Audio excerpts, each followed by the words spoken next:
Hai, saya Alif dari Virbi Law Firm. Pada kesempatan kali ini, kita akan membahas materi mengenai ingkar janji. Apa sih itu ingkar janji? Ingkar janji secara sederhana dapat diartikan sebagai suatu kondisi tidak terpenuhinya suatu kewajiban dalam sebuah perjanjian. Nah, oleh karena tidak terpenuhinya suatu kewajiban, maka orang lain yang merasa hak-haknya dirugikan dapat melakukan pengajuan gugatan ingkar janji ke pengadilan. Nah, apa sih itu gugatan ingkar janji? Gugatan ingkar janji sendiri secara sederhana dapat diartikan sebagai permohonan atau tuntutan yang diajukan oleh penggugat terhadap pihak tergugat yang dirasa hak-haknya yang tertera dalam perjanjian tidak terpenuhi. Kemudian, gugatan ingkar janji sendiri setidak-tidaknya harus memuat 3 hal. Yang pertama, gugatan ingkar janji harus berisikan dengan jelas identitas pemohon. Dalam hal ini tentu pemohon harus dapat merincikan dengan detail identitasnya agar tidak adanya ketidakjelasan identitas pemohon. Kemudian yang kedua, dalam gugatan ingkar janji harus berisikan dalil atau alasan permohonan yang harus dijabarkan oleh pemohon agar dapat mendukung proses pembuktian.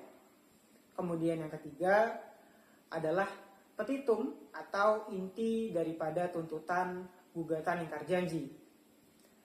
Pembahasan selanjutnya mengenai persyaratan gugatan ingkar janji. Dibagi menjadi 2. Yang pertama adalah syarat material. Tentu syarat material berkaitan dengan hal-hal yang sifatnya substantif mengenai materi muatan gugatan. Persyaratan yang pertama dari syarat material adalah isi gugatan harus berisikan alasan-alasan fakta-fakta hukum yang memang benar adanya disajikan dalam suatu gugatan permohonan ingkar janji. Kemudian yang kedua, pemohon harus dapat menguraikan, mendeskripsikan, dan menjelaskan kerugian ingkar janji yang dirasakan. Kemudian yang ketiga, dalam gugatan ingkar janji, pemohon harus berlandaskan rasio logika yang jelas agar nantinya pada saat pembuktian hingga pada saat putusan, permohonan dapat diterima dengan jelas.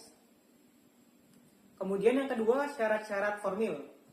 Syarat-syarat formil dari ingkar janji beberapa di antaranya adalah yang pertama, gugatan ingkar janji tidak melanggar kompetensi kewenangan pengadilan, baik kompetensi absolut ataupun kompetensi relatif.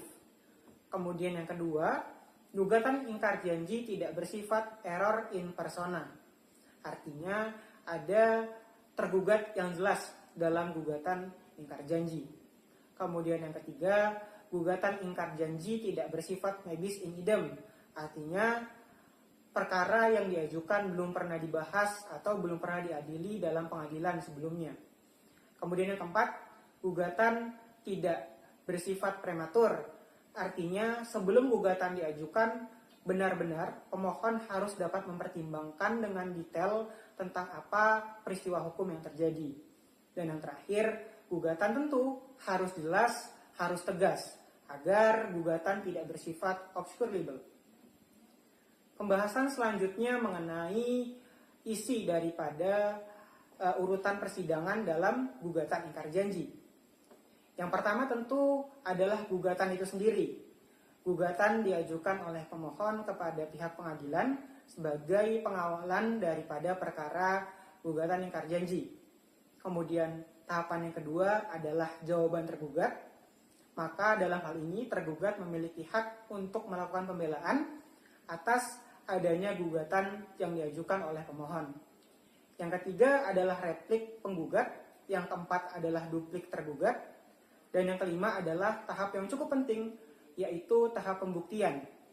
Kemudian yang keenam adalah kesimpulan, dan yang terakhir adalah putusan pengadilan. Ya, itu tadi adalah materi mengenai ingkar janji dalam peristiwa hukum.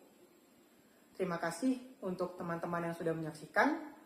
Bagi teman-teman yang memiliki permasalahan hukum seperti ingkar janji atau permasalahan hukum lainnya, dapat menghubungi website kami di www.firbilawfirm.com. Terima kasih.